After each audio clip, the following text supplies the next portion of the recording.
9वीं जमात में जो बच्चे हैं उनकी किताब में एक अफसाना लिखा हुआ है दर्द का मारा।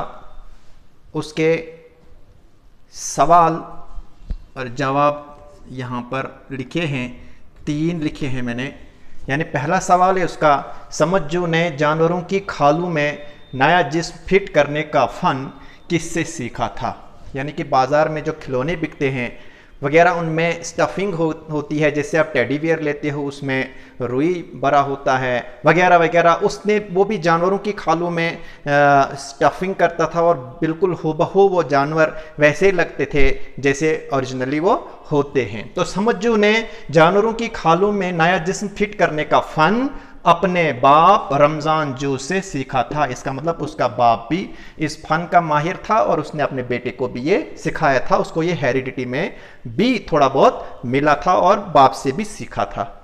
समज्जू थोड़े अरसा में साहिब हैसियत ताजरों में क्यों शुमार होने लगा।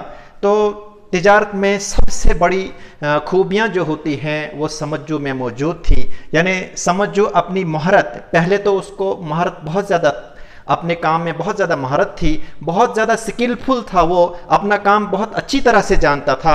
दूसरी बात है मेहनत भी बहुत ज़्यादा करता था, वो मेहनती भी था और ईमानदार भी था। ईमानदार होना भी बहुत ज़रूरी है तिजारत में। दयानतदार भी था, किसी के साथ गलत नहीं करता था और इसी वजह से वो साहिब हैसियत ताजरों में शुमार होने लगा। अब है क्वेश्चन नंबर 3, इसका सवाल नंबर 3, समज्जू ने चीते के बच्चे की कीमत क्यों कम कर दी। यानी कि यहाँ पे एक अंग्रेज लड़की आती है, उससे वो बार बार वो चीते का बच्चा खरीदने के लिए उसकी कीमत ज़्यादा होती है।